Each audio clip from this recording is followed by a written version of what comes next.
إن الحمد لله نحمده ونستعينه ونستهديه ونستغفره، ونعوذ بالله تعالى من شرور أنفسنا وسيئات أعمالنا. من يهده الله تعالى فلا مضل له، ومن يضلل فلا هادي له. وأشهد أن لا إله إلا الله وحده لا شريك له، لا ضد ولا ند ولا شبيه ولا مثيل ولا والد ولا والدة ولا ولد. سبحانه لله في الآفاق آيات لعل أقلها هو ما إليه هداك، ولعل ما في النفس من آياته عجب عجاب لو ترى عيناك. والكون مشحون بأسرار إذا حاولت تفسيرا لها أعياك. قل للطبيب تخطفته يد الردى يا واصفا شفى الأمراض من أرداك. قل للسقيم نجا وعوفي بعدما عجزت فنون الطب من عافاك. بل سائل الأعمى خطى وسط الزحام بلا اصطدام من يا أعمى يقود خطاك. بل سائل البصير وكان يحذر حفرة فهوى بها من ذا الذي أهواك. وإذا ترى الثعبان ينفث سمه فاسأله من ذا بالسموم حشاك. واسأله كيف تعيش يا ثعبان أو تحيا وهذا السم يملأ فاك. واسأل بطون النحل كيف تقاطرت شهدا وقل للشهد من حلاك. بل سائل اللبن المصفى من بين فرث ودم من ذا الذي صفاك. وإذا رأيت النخل مشقوق النوى فاسأله من يا نخل شق نواك. بل سائل الجنين يعيش معزولا بلا راع ومرعى من ذا الذي يرعاك. أإله مع الله تعالى الله عما يشركون. قل هاتوا برهانكم إن كنتم صادقين. يا أيها الماء المهين من الذي بالله جل جلاله أغراك. وأشهد أن محمدًا عبده ورسوله وصفيه من خلقه وخليله. بلغ الرسالة وأدى الأمانة ونصح لهذه الأمة. كشف الله تعالى به الغمة ومحى به الظلمة، وتركنا على المحجة البيضاء الليل فيها كالنهار لا يزيغ عنها إلا هالك، ولا يسير فيها إلا كل مريد سالك. إن الله وملائكته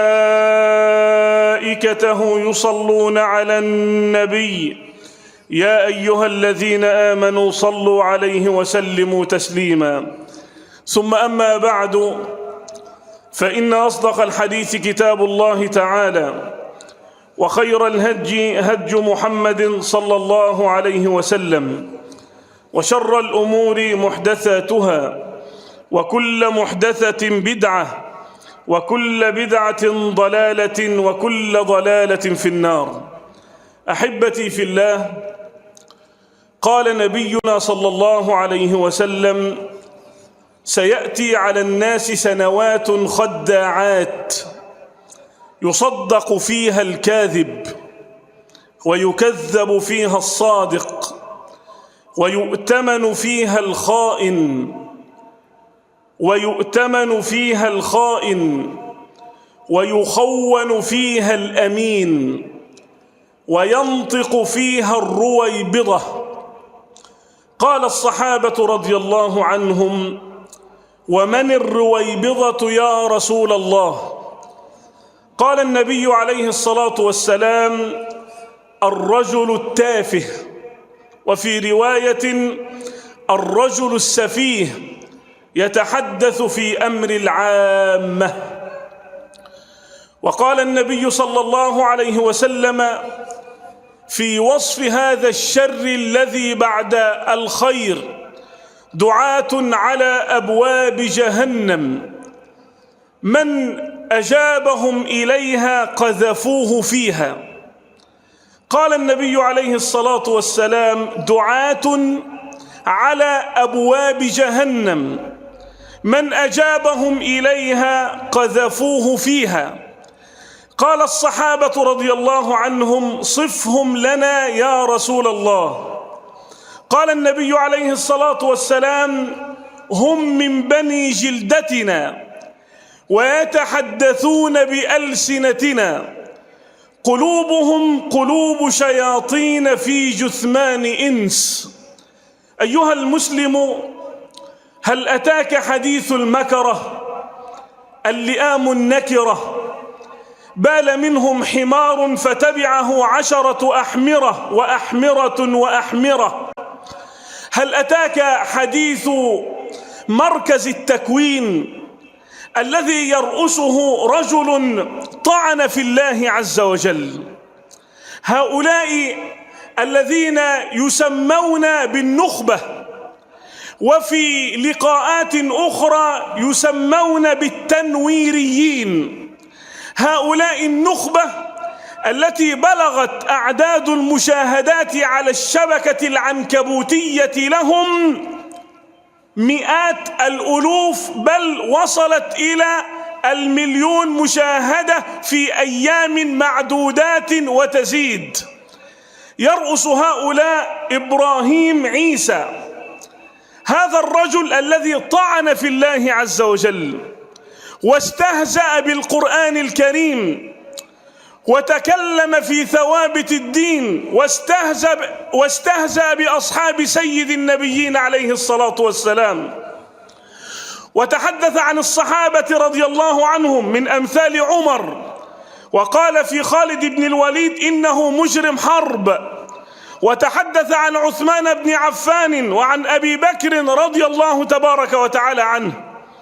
هذا الرجل الذي تحدث عن الحجاب الذي كانت ترتديه عائشة وفاطمة زوجة وبنت رسول الله صلى الله عليه وسلم، وقال إنه ليس من الدين في شيء، بل وتكلم عن قضايا كثيرة يرد فيها أحاديث النبي عليه الصلاة والسلام. واستضاف يوما شابا ملحد يؤمن بأن الإله الذي يسير هذا الكون هو الطبيعة. هذا الملحد اسمه أحمد، ظل يستضيفه سويعات، والرجل ينال من أصحاب النبي عليه الصلاة والسلام. هذا الإمعة الصعلوك الجاهل يتحدث عن دين ارتضاه الله عز وجل للجن والإنس والملائكة.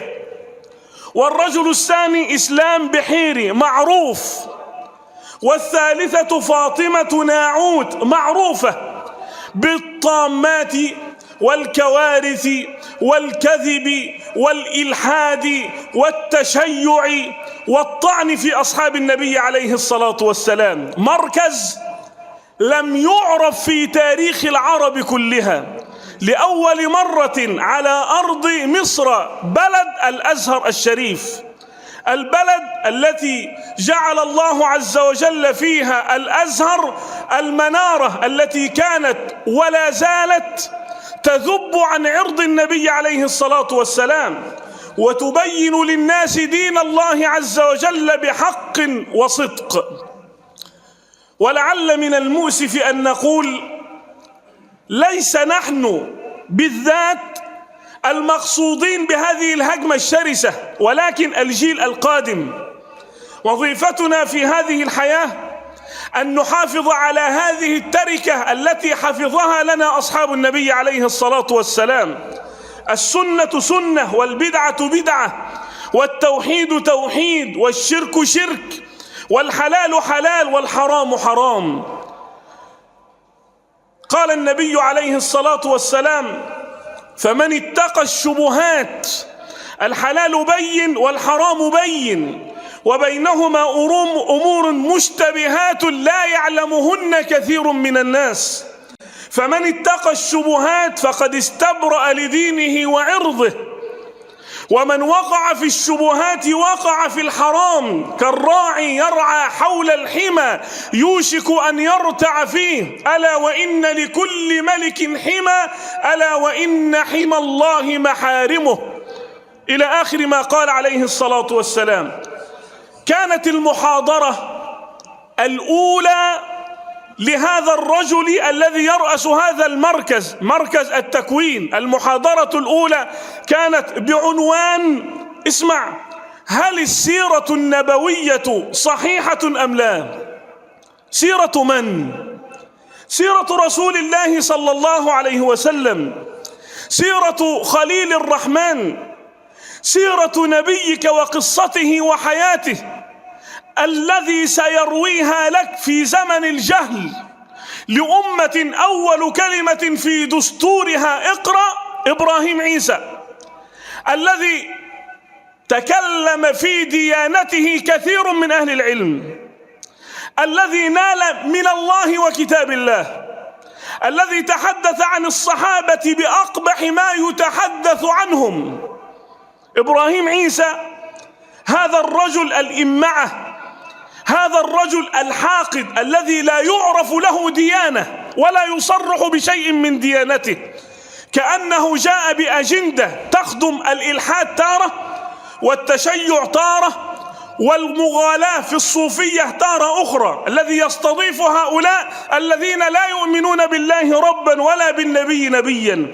سيشرح لك في زمن الشباب مشغولون بالكرة وبالفن وبالتمثيل وبالموضة وبكأس العالم وبكأس الأمم الإفريقية، هذا سيشرح لك في أعلى استديوهات ينفق عليها ملايين مملينة من الدولارات، سيشرح لك سيرة النبي عليه الصلاة والسلام، سيضع لك السم في العسل، سيخبرك كيف تكره النبي عليه الصلاة والسلام، كيف تخرج من دينك، كيف تكره أصحاب النبي عليه الصلاة والسلام، كيف لا تعد هؤلاء قدوة لك. كانت المحاضرة الأولى الخبيثة المخبثة له: هل السيرة النبوية صحيحة أم لا؟ وكانت الكلمات الأولى: لا يعرف كتاب تكلم عن سيرة النبي عليه الصلاة والسلام ولم تقع سيرة النبي لمحمد ابن إسحاق. وطبعا الناس لا يعرفون من محمد ابن إسحاق، وقال إن كتاب محمد ابن إسحاق المصنف في سيرة النبي عليه الصلاة والسلام ليس فيه إلا نسختين فقط، نسخة في النمسا ونسخة أخرى في دولة أخرى. ولا يعلم هذا الغر الجاهل أن العلماء أخبروا أن في مصر فقط 22 مخطوط لكتاب محمد بن إسحاق هذا. لكن كما قال الأعور الإسرائيلي موسى ديان: إن العرب قوم لا يقرؤون، وإذا قرأوا لا يفهمون، وإذا فهموا لا يعملون. جئت في هذه الساعات والدقيقات أن أرقق قلبك تجاه سيرة نبيك عليه الصلاة والسلام، ليظهر من بيننا حراس الحدود الذين يحمون حوزة هذا الدين. ونبينا صلى الله عليه وسلم كالشمس وضحاها والقمر إذا تلاها. هؤلاء عندما يتكلمون عن النبي عليه الصلاة والسلام ينتفض الشباب ويذهبون ذرافات ووحدان إلى مجالس العلم حتى يسمعوا عن رسول الله قصته وحياته، ويذهبون إلى الكتب التي تكلمت وترجمت في حياة النبي عليه الصلاة والسلام فيقرؤون سيرته وحياته عليه الصلاة والسلام. والذي فلق الحب وأنبت الأب وهدى وأكب وسمى نفسه الرب لا يعرف قدر النبي إلا الرب العلي. والذي فلق الحبة وبرأ النسمة ما خلق الله ولا برأ نفسا أكرم عليه من محمد، وما أقسم الله عز وجل بحياة أحد إلا بحياة محمد عليه الصلاة والسلام. قال تعالى: لعمرك إنهم لفي سكرتهم يعمهون. أنت مستفاد ومستفيد، أنت مستفيد أن نبيك هو محمد عليه الصلاة والسلام. اسمه في القرآن محمد، محمد رسول الله، وما محمد إلا رسول، وآمنوا بما نزل على محمد.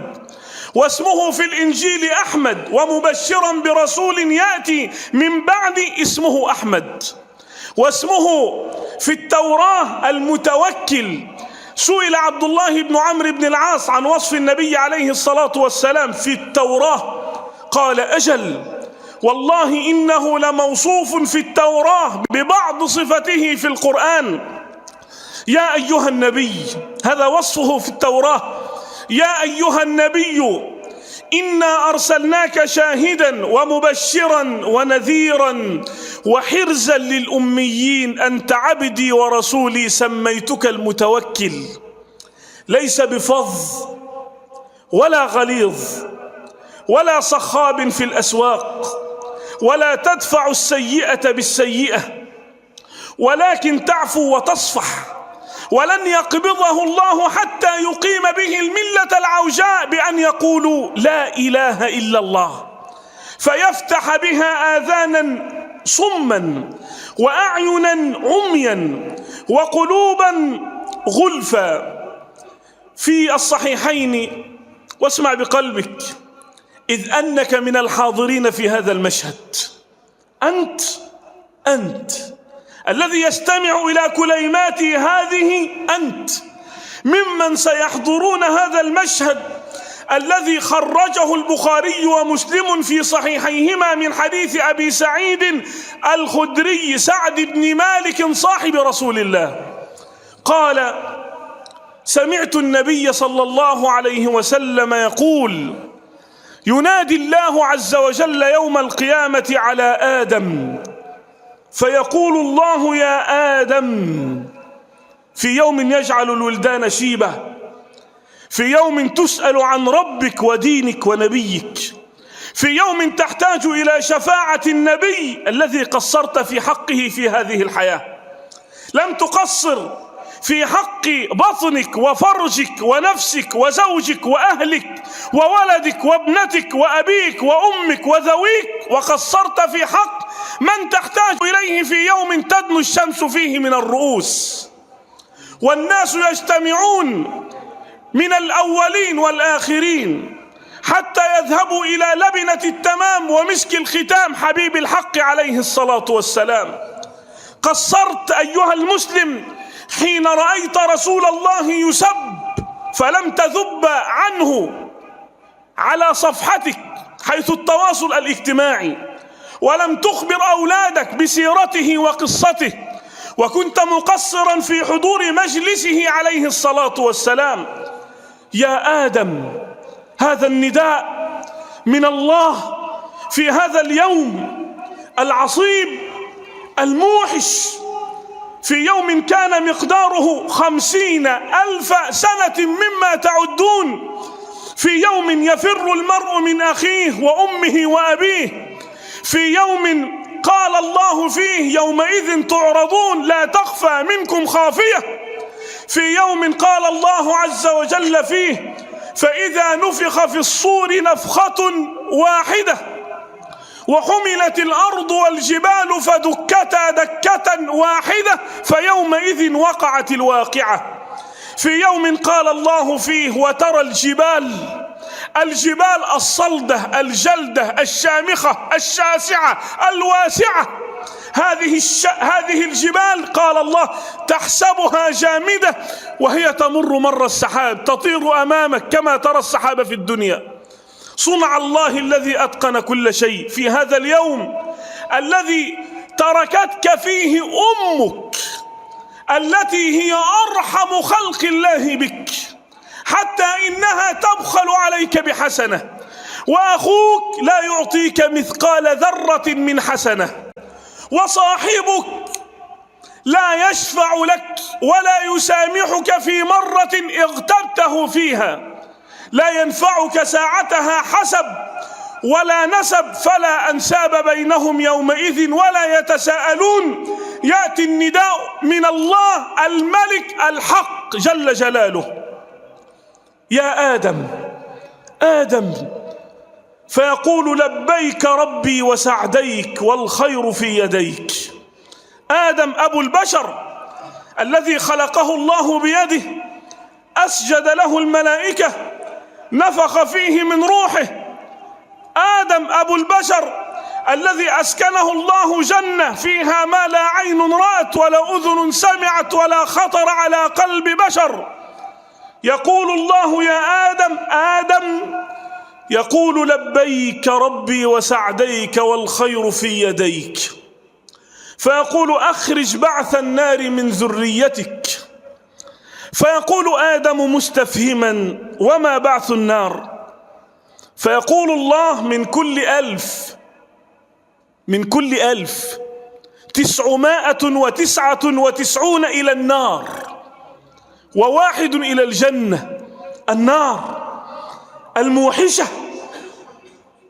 كانت بيضاء ثم صارت حمراء ثم تحولت إلى سوداء.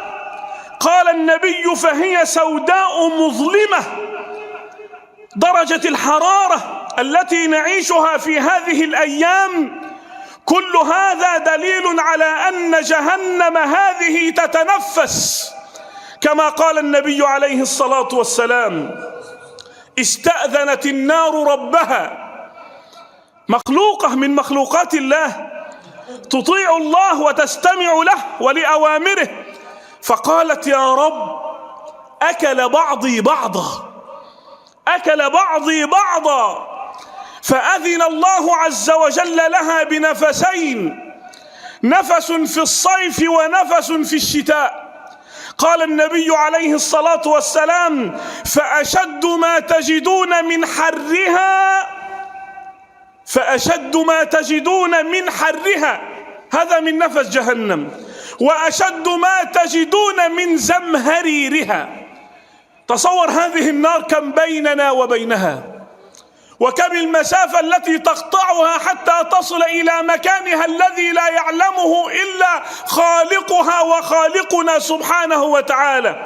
ومع ذلك تتنفس، فتجد الإنسان لا يستطيع أن يتنفس وهو في الأرض، ما بالك والنار جيء بها كما قال عليه الصلاة والسلام: يؤتى بجهنم لها 70,000 زمام، مع كل زمام 70,000 ملك يجرونها. وليتها هادئة، إنها تتغيظ، إنها تتلمظ، إنها تنتظر أن يلقى فيها كل جبار عنيد، كل عاص بعيد عن الله عز وجل، كل كافر بشرع الله مستهزئ به. يقول الله في هذا المشهد حيث يجتمع الأولون والآخرون، الإنس والجن والطير والسباع والهوام في صعيد واحد، الملائكة الذين لا يعصون الله ما أمرهم ويفعلون ما يؤمرون، ارتعدت فرائص وتغيرت ألوانهم: أخرج بعث النار من ذريتك. فيقول آدم: ربي وما بعث النار؟ فيقول الله عز وجل: من كل 1999 إلى النار وواحد إلى الجنة. قال النبي عليه الصلاة والسلام: ساعتها إذا سمع أرض المحشر هذا الكلام من الله يشيب شعر الطفل الصغير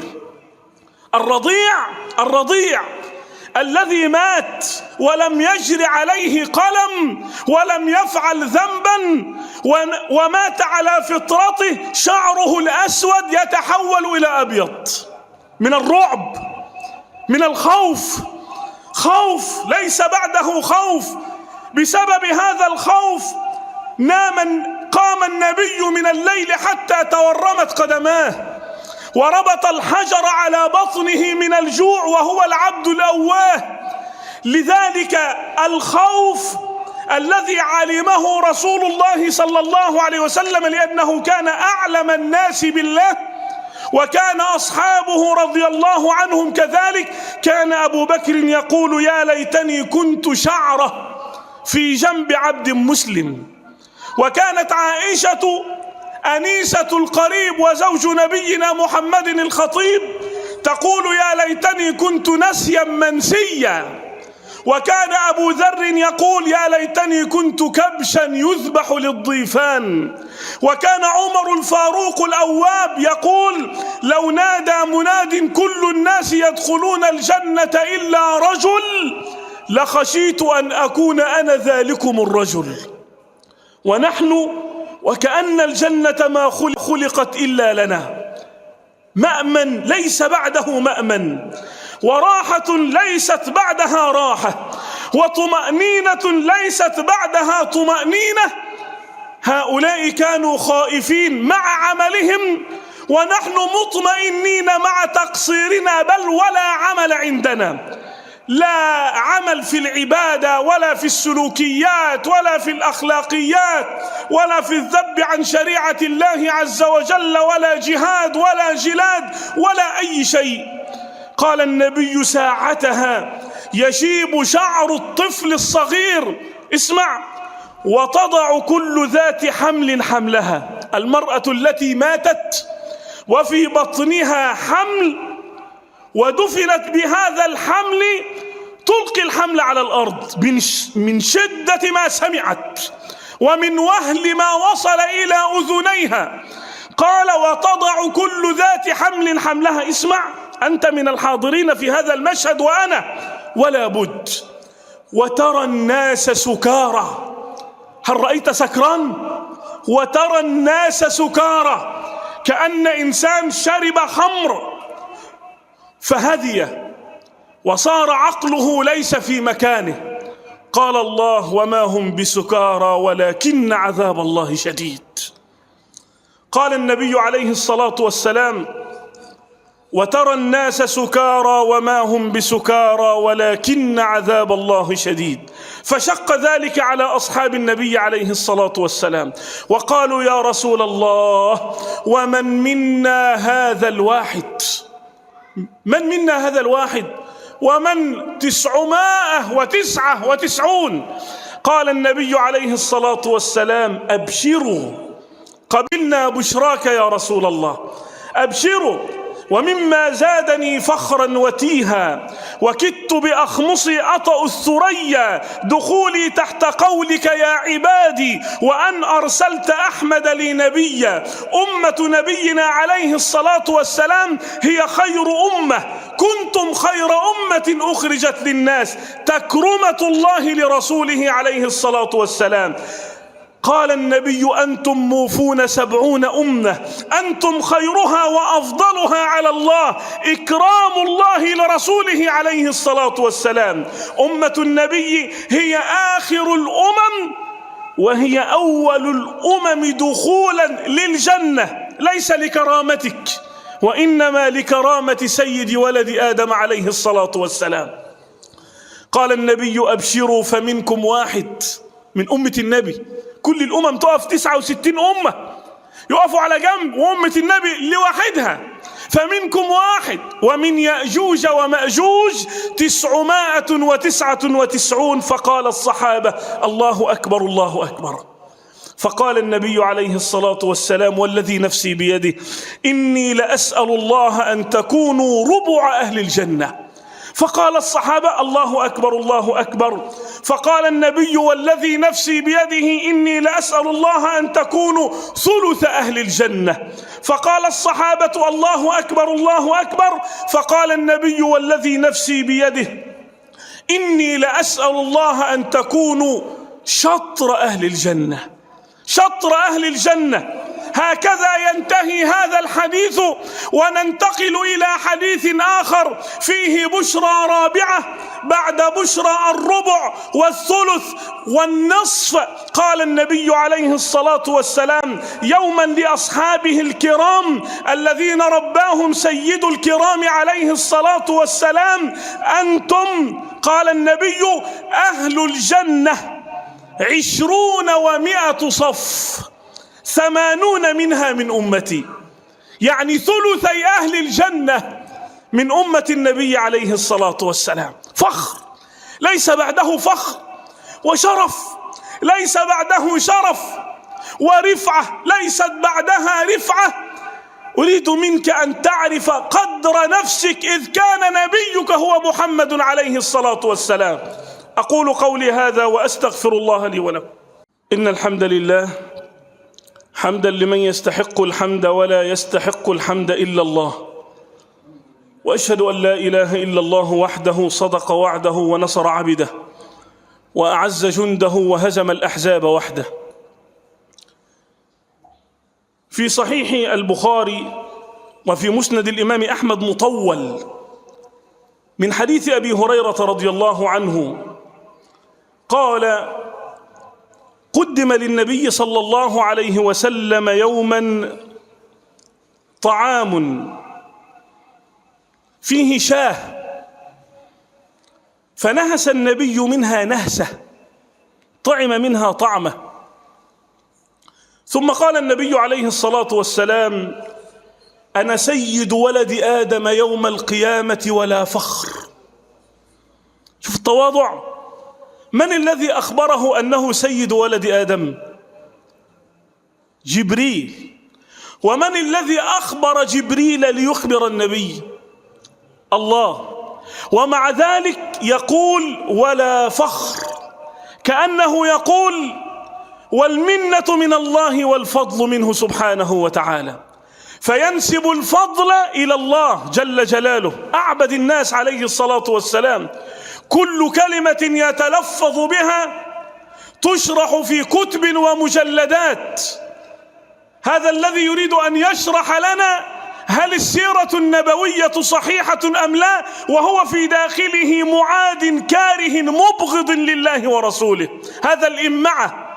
في يوم من الأيام جاء رجل إلى أبي موسى الأشعري على أرض اليمن، وأبو موسى أرسله النبي عليه الصلاة والسلام كما في الصحيحين هو ومعاذ بن جبل، قال: إنك تقدم على قوم أهل كتاب، فليكن أول ما تدعوهم إليه أن يشهدوا أن لا إله إلا الله وأن محمد رسول الله، إلى آخر الحديث. ذهب أبو موسى واسمه عبد الله بن قيس، وعلي بن أبي طالب رضي الله عنه، ومعاذ بن جبل، هذا يمين وهذا يسار.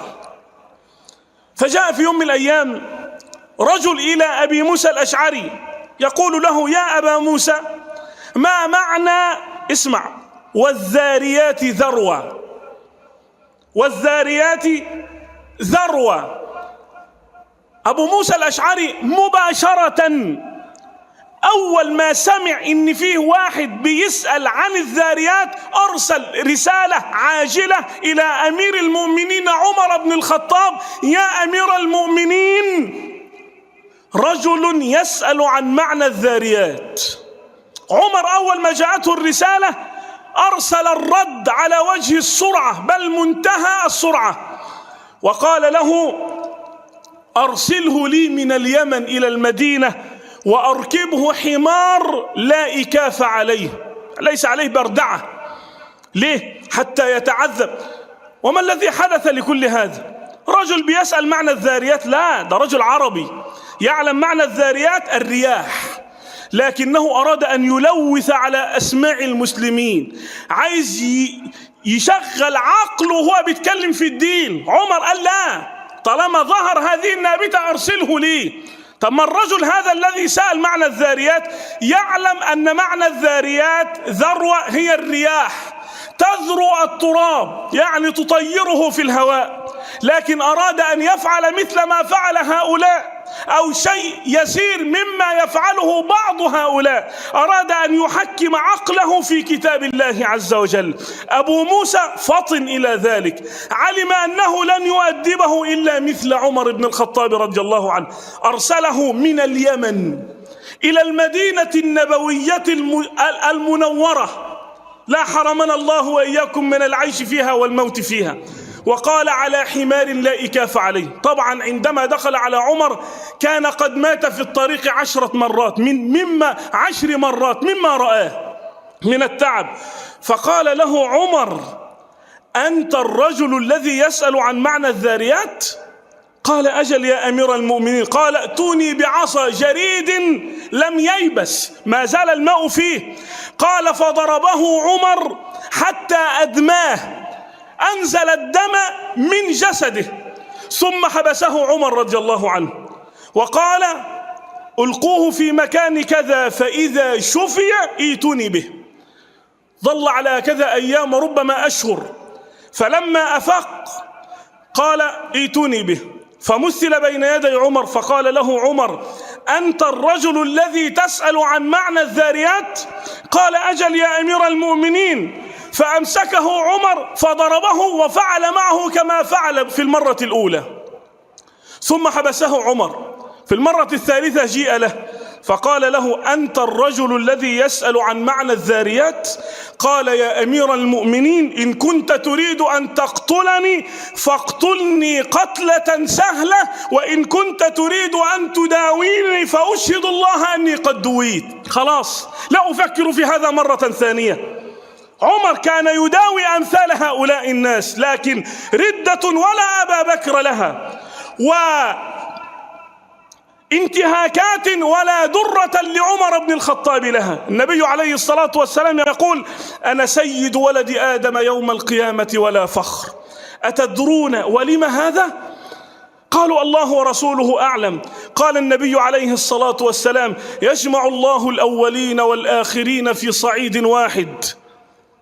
صعيد واحد، فيقول بعضهم لبعض: وأنت ممن يحضرون هذا المشهد ولا بد، ألا تروا ما قد بلغنا؟ الرجل يقول: يا رب عجل بالحساب ولو إلى النار، من شدة العذاب والوقوف، من شدة النكال والعرق، والناس على قدر أعمالهم، فمنهم من يبلغ العرق إلى كعبيه، ومنهم من يبلغ العرق إلى حقويه، ومنهم من يلجمه العرق إلجاما في يوم كان مقداره كما قلت 50,000 سنة. اذهبوا، تعال نذهب لأي حد يشفع لنا عند ربنا. قال: اذهبوا إلى أبيكم آدم، فيأتون آدم فيقولون له: أنت أبو البشر، خلقك الله بيده وأسجد لك الملائكة ونفخ فيك من روحه وعلمك، ألا ترى ما قد بلغنا؟ ألا ترى من يشفع لنا عند ربنا؟ آدم يقول: إن ربي قد غضب اليوم غضبا لم يغضب قبله مثله ولن يغضب بعده مثله، وإني أكلت من الشجرة، ذنب جعله يستحيي من الله أن يشفع في بنيه وذريته، ذنب واحد، ونحن شرنا إليه صاعد وخيره إلينا نازل، ونحن نتبجح بالليل والنهار سرا وجهارا، نفعل الذنب والمعصية ونضرب الذكر عنها صفحا، لست لها. اذهبوا إلى غيري، اذهبوا إلى إبراهيم، فيأتون إبراهيم: أنت خليل الله، أنت خليل الله، اصطفاك الله عز وجل خليلا واختارك، ألا ترى ما قد بلغنا؟ ألا ترى من يشفع لنا عند ربنا؟ فيقول إبراهيم: إن ربي قد غضب اليوم غضبا لم يغضب قبله مثله ولن يغضب بعده مثله، ويذكر كذباته الثلاث. وهذه الكذبات الثلاث كانت في الله سبحانه وتعالى، لما قال: بل فعلها كبيرهم، وقال لما قال إني سقيم، كلها في الله سبحانه وتعالى. النبي عليه الصلاة والسلام قال: لم يكذب إبراهيم إلا 3 كذبات كلها في الله، مع ذلك استحيا أن يطلب الشفاعة. يذهبون إلى نوح: سماك الله عبدا شكورا، ألا تصور اقعد كده مع نفسك وتصور المشهد المفجع. الأولين والآخرين من لدن آدم 70 أمة يمشون ويرتعدون ويخافون. اذهبوا إلى من؟ اذهبوا إلى نوح. نوح يقول ما قاله إبراهيم وآدم: لست لها، إنه كانت لي دعوة دعوت بها على قومي، وإن ربي قد غضب اليوم غضبا لم يغضب قبله مثله ولن يغضب بعده مثله. اذهبوا إلى موسى، يأتون إلى موسى: ألقى الله عليك المحبة وأنت كليم الله وساكن السماء السادسة، ألا ترى ما نحن فيه؟ ألا ترى ما قد بلغنا؟ فيقول: إن ربي قد غضب اليوم غضبا لم يغضب قبله مثله ولن يغضب بعده مثله، وإني قتلت نفسا لم أؤمر بقتلها. نفس كافرة، نفس ظالمة جاحدة، ومع ذلك استحيا أن يذهب إلى الله وأن يطلب من الله الشفاعة. اذهبوا إلى عيسى، يأتون عيسى: أنت روح الله، أنت كلمة الله، أنت معجزة الله، ألا ترى ما نحن فيه؟ ألا ترى ما قد بلغنا؟ فيقول: إن ربي قد غضب اليوم غضبا لم يغضب قبله مثله ولن يغضب بعده مثله، ولم يذكر ذنبا، ومع ذلك استحيا أن يطلب الشفاعة من الله لأحد، حتى لأمه مريم، حتى للحواريين من أصحابه، حتى لأمه وللحواريين: لست لها، اذهبوا إلى محمد ما أحلى الاسم والمسمى، النبي العظيم في سورة عم. فيا سعادة من كان على طريق محمد، ويا فرحة من التزم بهدي وسمت محمد، ويا سعادة من كان مدافعا ومنافعا عن حياة محمد، ويا فرحة من كان حافظا لقصة محمد، ويا فرحة ويا سعادة من كان ملما بتعاليم النبي عليه الصلاة والسلام، يسير معه ويتبعه عليه الصلاة والسلام. الأولون والآخرون على مقربة من خطوات من هذا الجسد، من هذا العابد، من هذا الخاشع، من هذا الكريم، من هذا الأصيل عليه الصلاة والسلام. لم تذهب إليه أمته فحسب، بل ذهبت أمته ومعها 69 أمة. حين رفضت أنبياؤها أن تشفع، رأت أن مكانة النبي عليه الصلاة والسلام عند ربه لا تضاهيها مكانة. قال: فيأتون رسول الله: أنت محمد، أنت خاتم النبيين، أنت رسول الله، ألا ترى ما قد بلغنا؟ ألا ترى من يشفع لنا عند ربنا؟ يقوم النبي عليه الصلاة والسلام. قال: فآتي العرش. قال النبي عليه الصلاة والسلام: السماوات السبع ومن فيهن، والأراضين ومن فيهن بالنسبة للعرش كحلقة ملقاة في أرض فلاة. السماوات السبع والأراضين السبع ومن فيهن وما فيهن بالنسبة للعرش مثل حلقة رميتها في صحراء، هذه الصحراء هي العرش، وهذه الحلقة هي السماوات والأرض. انظر إلى جسد النبي بالنسبة للسماوات والأرض، لا شيء، لكنه كان عابد خاشع، كان ذا قلب سليم، بلغ الرسالة وأدى الأمانة ونصح الأمة وكشف الله به الغمة وجاهد في سبيل الله حق جهاده حتى أتاه اليقين. يذهب النبي عليه الصلاة والسلام، قال: فآتي تحت العرش وأسجد واقترب، يقترب من الله عز وجل. قال: وأخر ساجدا وأحمد الله بمحامد علمني إياها، ينسب الفضل إلى الله في كل وقت. قال: وأحمده بمحامد علمني إياها يفتح الله بها علي لم يفتح بها على أحد من قبلي. ماذا سيقول رسول الله؟ أيقول إبراهيم ابني، أم فاطمة ابنتي، أم خديجة زوجتي، أم أبو بكر صحبتي وعترتي، أم ماذا يقول النبي عليه الصلاة والسلام؟ يقول: يا رب أمتي أمتي أمتي أمته. ساعتها تشعر بالفخار، تشعر بالرفعة، تندم على ما فرطت في جنب الدفاع عنه عليه الصلاة والسلام. أيها المسلم، مركز التكوين هذا، مركز التنوير هذا، كلها ظلمات في ظلام. ينبغي أن نبحث عن سنة الدفع. ولولا دفع الله الناس بعضهم ببعض لهدمت صوامع وبيع وصلوات ومساجد يذكر فيها اسم الله كثيرا. ولولا دفع الله الناس بعضهم ببعض لفسدت الأرض ولكن الله ذو فضل على العالمين. يتكلمون عن سيرة النبي عليه الصلاة والسلام ونحن نشرحها للناس شرحا وندبجها للناس تدبيجا ونعلم الناس من هو رسول الله فيتبعه شباب المسلمين ويسيرون معه خلقا وسلوكا وأخلاقا، ينتظرون يوما يشربون فيه من حوضه شربة هنيئة مريئة لا نظمأ بعدها أبدا. اللهم اجعلنا لنبيك محبين، اللهم اجعلنا لنبيك محبين وعن سيرته مدافعين. اللهم اغفر لنا ذنوبنا وإسرافنا في أمرنا وثبت أقدامنا وانصرنا على القوم الكافرين. اللهم اجعل الحياة زيادة لنا في كل خير واجعل الموت راحة لنا من كل شر. اللهم قنا الفتن ما ظهر منها وما بطن.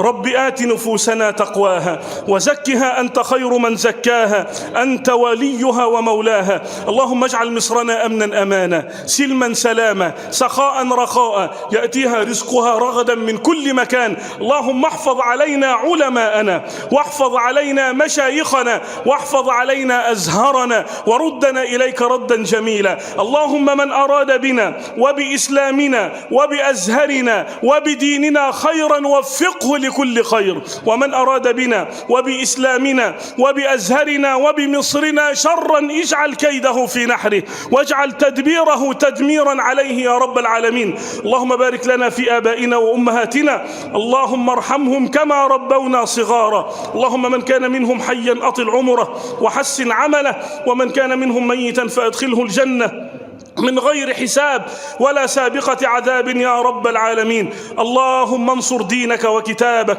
وسنة نبيك وعبادك الصالحين. أعوذ بالله أن أمركم بما أنهى عنه نفسي فتخسر صفقتي وتبدو مسكنتي في يوم لا ينفع فيه إلا الحق والصدق، وأعوذ بالله أن أمركم به وأنساه وأقم الصلاة.